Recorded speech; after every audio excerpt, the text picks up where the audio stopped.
Bismillahirrahmanirrahim. Assalamualaikum warahmatullahi wabarakatuh.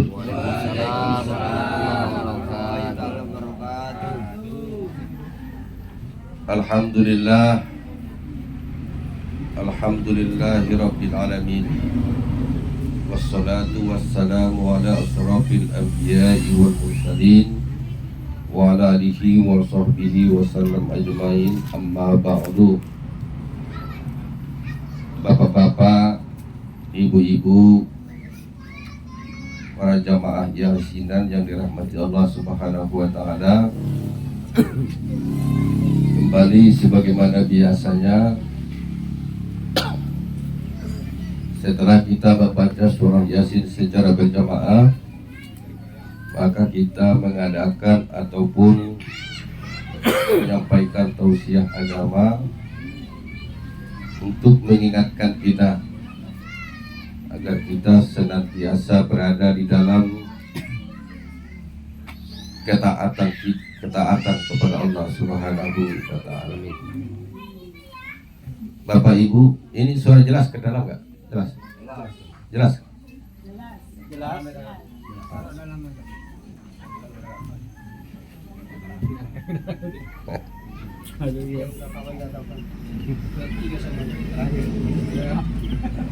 Jelas. Wah, itu harus. Karena saya lihat penduduknya lebih banyak perempuan dari laki-laki. Jadi sehingga tidak adil kalau suara lebih banyak ke sini kan gitu. Harus lebih banyak ke sana. Bapak Ibu hadirin yang dirahmati Allah Subhanahu wa taala, ini sekaligus katanya peringatan Isra wal Mi'raj. Jadi saya bermimpi dan berhayal, berangan-angan kalau yasinan kita ini berkembang ke depan, kita akan cari tempat yang besar, kita undang dai-dai kondang. Jadi dapat semaraknya. Kalau kata Pak Kadusko, kalau ustaznya orang Siko ya macam itulah, wanginya kurang kan? Karena sudah kenal, sudah lama kenal. Bapak Ibu hadirin yang dirahmati Allah Subhanahu wa taala, cerita Isra Mi'raj ini itu aja tuh diulang-ulang. Mulai dari zaman datuk-datuk kita, udah cerita Isra Mi'raj lah. Kalau di kampung kita dulu ada lagi musim mengalampet namanya itu, ya dah.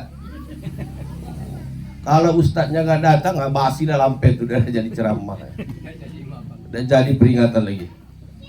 Ini tradisi Isra Mi'raj ini entah berapa puluh tahun lagi nih.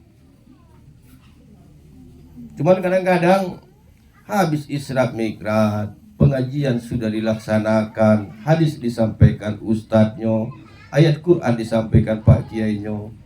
Besok paginya tuh udah ada perubahan, itu kadang-kadang yang bikin apa? Macam itulah, makin tambah parah pula lagi. Sebelum diadakan Isra Mi'raj, masih pakai celana panjang, dia rapi itu kan. Setelah Isra Mi'raj itu celana pendek, itulah kemana-mana. Itu kan tambah parah. Bapak Ibu hadirin yang dirahmati Allah Subhanahu wa taala, a'udzubillahi minasyaitonirrajim. Bismillahirrahmanirrahim. Subhanalladzi asra bi 'abdihi lailan minal masjidil haram ilal masjidil aqsa alladzi barakna haula ila akhir. Maha suci Allah yang memperjalankan hambanya minal masjidil haram, dari masjidil haram ilal masjidil aqsa, sampai ke masjidil aqsa di Palestina. Laila hanya sebagian daripada malam. Cerita Isra Mi'raj ini Bapak Ibu adalah gambaran seseorang, gambaran sebuah kaum, bagaimana dia bisa menapaki kehidupan ini dengan cepat, mengambil kemuliaan dengan cepat juga. Kenapa kita ambil dari situ? Karena Isra itu artinya berjalan, Mi'raj itu artinya naik. Jadi kalau kita ingin cepat dalam perantauan ini, gerak keluarga kita, gerak ekonomi kita, gerak ibadah kita agak cepat, ikuti teorinya Isra Mi'raj. Kalau kita ingin keluarga kita bahagia, mendapatkan keluarga yang high class, bukan kelas-kelas biasa. Apa Ustaz namanya keluarga yang biasa nih? Keluarga biasa itu contohnya begini. Ini mohon maaf nih, kita ambil contoh lah pekerjaan rutin kita. Kerjanya umpamanya motong karet. Ini contoh nih, bukan niat untuk nyindir dah. Motong karet. Dia keluarga awam, keluarga biasa-biasa, tidak high class. Artinya mulai dia tahu pekerjaan, itulah pekerjaannya. Mulai dia sampai dia menikah, itulah pekerjaannya. Sampai dia punya anak, itulah pekerjaannya. Sampai dia punya cucu, itulah pekerjaannya. Sampai innalillah, itu juga lah kerjaan. Itu awam. Bukan profesi itu jelek, tidak. Jadi kalau kita semua jamaah kita ini, khususnya orang-orang perantauan di Bangladesh, ya, supaya kita ini ingin keluarga kita naik menjadi high class, keluarga kita kualitasnya kualitas tinggi, maka yang harus kita lakukan yang pertama adalah ikuti, aplikasikan hakikat Isra Mi'raj itu dalam kehidupan sehari-hari. Apa contohnya Pak Ustadz? Contoh yang pertama, di waktu Mi'raj, Nabi itu bertemu yang pertama, langit pertama itu adalah Adam. Nabi-nabi pendahulu beliau itu disowani, ditemui. Apa hakikatnya untuk kita jamaah Pak Ustadz? Mau kapanpun, mau dimanapun kita tinggal, setinggi apapun jabatan kita, apapun usaha kita di perantauan ini, jangan sempat lupa nenek moyang kita. Ini Pak Kadu semenjak dia merantau, tidak pernah ziarah lagi ke kuburan datuknya. Mentang-mentang sawinya sudah 85 hektar di Jambi kok. Lupa. Percuma sawit Anda luas, kebun Anda luas, jabatan Anda tinggi, tapi tidak lagi menghormati orang-orang pendahulu Anda, datuk-datuk kita, opung-opung kita, apalagi masih ada orang tua. Percuma semua itu. Jadi supaya kehidupan kita ini bisa berjalan dengan cepat, kualitas keluarga kita lebih mantap, lebih tinggi, ikutilah, aplikasikanlah hikmah Isra Mi'raj itu. Tetap harus mengingat orang-orang pendahulu kita. Bapak-bapak hadirin yang dirahmati Allah Subhanahu wa taala. Jadi kadang-kadang apalagi di lebaran sudah terdengar takbir dari masjid. Dado lagi ingat di kampungnya lagi. Ini parah. Sudah takbir di masjid malam lebaran itu. Maknya udah ada umpamanya, tapi masih hidup datuknya. Udah ingat lagi. Kenapa? Mungkin barangkali ada rezeki yang lebih diberikan Allah sehingga dia melupakan itu. Jadi kalau kita pingin dengan cepat kehidupan ini baik, jangan pernah lupa, sering-seringlah bersilaturahim dengan keluarga-keluarga kita walaupun mereka jauh. Tidak bisa lah Ustadz harus ke sana lagi, tidak perlu harus ke sana. Buka HP, buka WA, bangun komunikasi, telepon, setidaknya nanya kabar. Hadis itu kami mohon didoakan di perantauan ini. Ini ndak semenjak merantau ndak pernah minta didoakan. Nak matilah kau situ, katanya pula lagi. Ya Allah, Rabbi. Kalau dibangun komunikasi ini, artinya entahlah dia tinggal di kampung kita, tidak tahu kita, ternyata ada doa yang diucapkannya dari kampung kita tidak tahu bahwa dia mendoakan kita. Itulah doa yang mustajab itu. Makanya tidak boleh kawan kita melupakan keluarga-keluarga kita, walaupun kita hidup di perantauan ini sudah agak-agak naik gitu kan. Tidak boleh.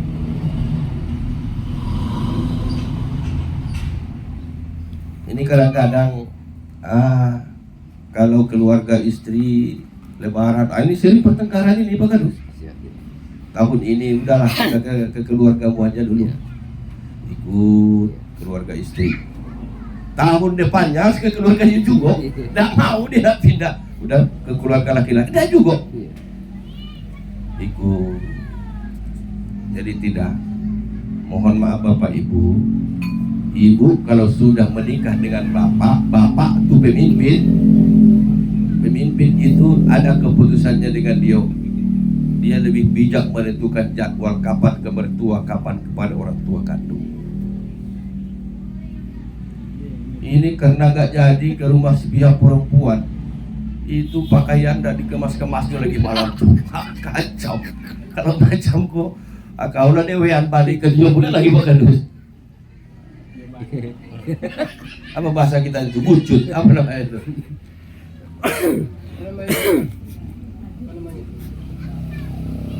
Bapak Ibu hadirin yang dirahmati Allah Subhanahu wa taala. Itu yang pertama. Yang kedua, apalagi dari kisah Ira Migrat ini hakikatnya yang perlu kita aplikasikan dalam kehidupan ini. Di Yaumul Amsal, di alam Amsal, Nabi kita didampingi oleh Jibril naik ke langit. Di sana ditemuilah sekelompok manusia. Bagaimana yang ditemui Rasul itu? Ternyata ada sekelompok perempuan yang lidahnya panjang, rambutnya diikatkan ke atas, api menyala-nyala di bawah, menangis menjerit kesakitan.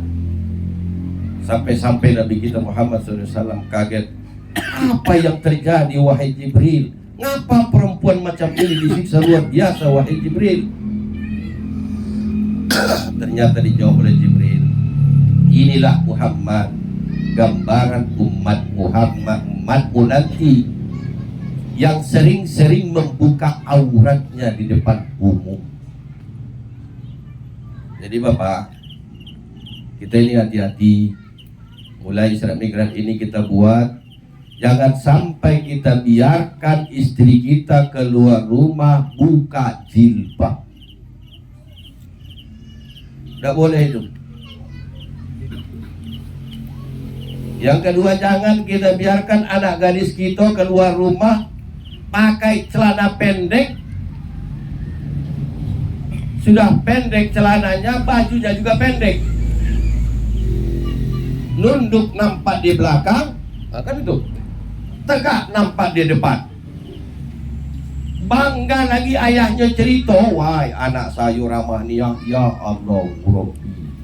Pakaian macam itu. Ini perlu kita ingatkan sama-sama. Ini saya ingatkan juga untuk pribadi saya, bukan untuk kita, untuk saya juga. Sama-sama kita belajar. Apabila ada perempuan, dia tidak mau sholat, dia sering buka jilbab, suaminya rajin sholat, sering umroh, sering bersodakoh, qiyamul lail, semua amal ibadahnya banyak, tapi si perempuan dibiarkan begitu saja, maka laki-laki ini disebut dayyus. Kalau dayyus itu la yadkhulul jannata dayyus. Orang yang dayyus itu tidak akan pernah masuk ke dalam surga. Ini resikonya di laki-laki nih Bapak. Sekali kita tidak marahi istri kita, dia keluar rumah buka aurat, aturannya kita yang masuk surga diputar dibalikkan menjadi perempuan yang istri kita itu padahal dia tidak sholat. Kenapa? Dia punya alasan di depan Allah. Ya Allah, saya tak pernah disampaikan, diperintahkan oleh suami saya untuk menutup jilbab. Bahkan suami saya lebih senang pakaian saya begini. Sebanyak apapun amal ibadahmu wahai suami-suami, kau tidak akan masuk surga. Si istri yang buka jilbab itulah gantinya akan masuk surga. Laki-laki dayyus namanya. Tidak ada lagi rasa cemburu terhadap istrinya. Sudah buka jilbab dibiarkan begitu saja. Oleh karena itu, sebelum kita sampai kepada hari seperti alam Amsal yang disampaikan dalam kisah Isra Mi'raj, tugas kita melalui Isra Mi'raj ini, tolong kita mulai dari diri saya dan kita semua. Kita jaga keluarga kita. Kita jaga istri dan anak kita. Jangan sampai mereka berani membuka aurat di depanku.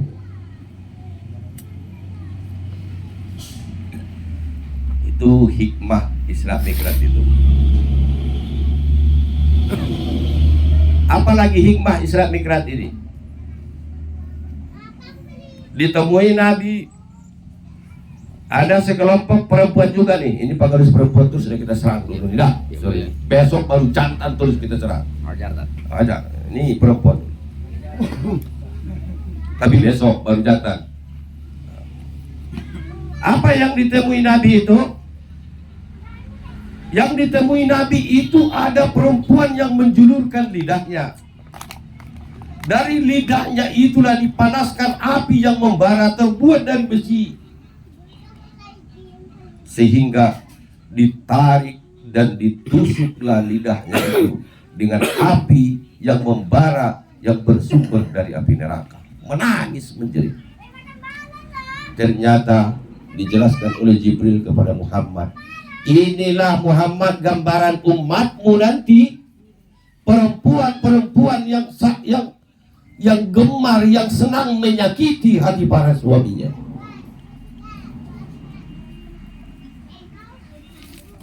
Ada itu kadang-kadang perempuan tuh, Pak Ustaz, perasaan dia mungkin barangkali orang tidak sakit hati, Pak Ustaz, tapi bagi yang mendengarkannya, woi, rusak jantung itu dibuatnya.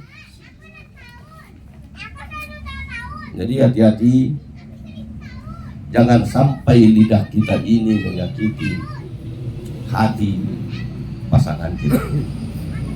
Kalau itu kita lakukan, ya sudah.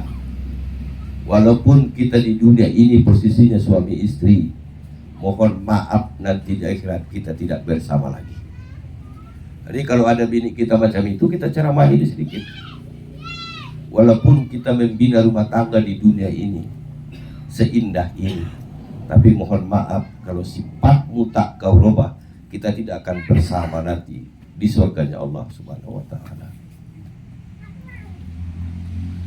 Jadi makanya dari Isra Mi'raj ini kita tahu mana yang istri kita, istri yang abadi, istri kita di dunia dan istri kita juga di akhirat. Keluarga di dunia berkeluarga juga di akhirat. Hati-hati, itu bisa kita lihat dari ucapan, cara berkomunikasinya sehari-hari. Bapak-bapak, ibu-ibu hadirin sidang jamaah yang dirahmati Allah Subhanahu wa Ta'ala. Terakhir, Isra Mi'raj itu adalah intinya menjemput sholat. Menjemput sholat intinya. Dan nikmat dunia ini kalau kita tidak sholat, yakinlah, mulai dari tukang garong, preman gedang, pemabok dan sebagainya, menjelang akhir tuanya ternyata dia sholat. Pas ditanya setelah dia sadar, mana yang paling nikmat kau rasakan hidupmu? Waktu muda kau kaya, banyak duitmu, kemanapun kau bebas. Ternyata dia jawab, yang paling saya senangi adalah tatkala saya selesai berwudu. Artinya apa? Sholat ini, itulah makanya perjalanan Muhammad itu minal Masjidil Haram ilal Masjidil Aqsa, dari Masjidil Haram Mekah sampai Masjidil Aqsa Palestina. Itulah perjalanan. Semestinya umat Muhammad ini mengutamakan perjalanan kita dari masjid ke masjid, rumah di sini ke masjid lagi, dari masjid balik ke rumah lagi, balik lagi ke masjid. Mau pulang kampung pun kita cari masjid. Ini kadang-kadang Pak Kadus sudah mampir di masjid, hanya numpang buang air kecil ya. Dah sekolah dia pengaduan. Ya Allah, udah bisa bilang. Dia salah selesai. Dikasih pun tak lagi uang kebersihan itu. Langsung kabur tulang. Ini yang perlu kita rubah dalam kehidupan kita ini. Jadi intinya dalam kisah Isra Mi'raj ini, karena ini nggak bisa panjang-panjang kata Pak Kadus, panjang-panjang juga udah enak juga. Hanya inti-intinya saja karena saya sudah sering ceramah Pak Kadus, makanya nggak ini lagi. Intinya pertanggungjawabkan keluarga kita. Jangan sampai istri kita sering mengungkapkan berkata-kata yang sering menyakiti hati kita dan hati tetangga kita. Jadi karena nanti lidahnya yang akan ditusuk dan dipanaskan dari api neraka sehingga dia merasa kesakitan. Sebelum itu terjadi, ini saatnya kita memperbaiki diri kita. Inti tadi, apapun yang kita lakukan dalam perantauan ini, jangan pernah lupa dengan datuk-datuk kita, keluarga-keluarga besar kita. Harus dibangun komunikasi.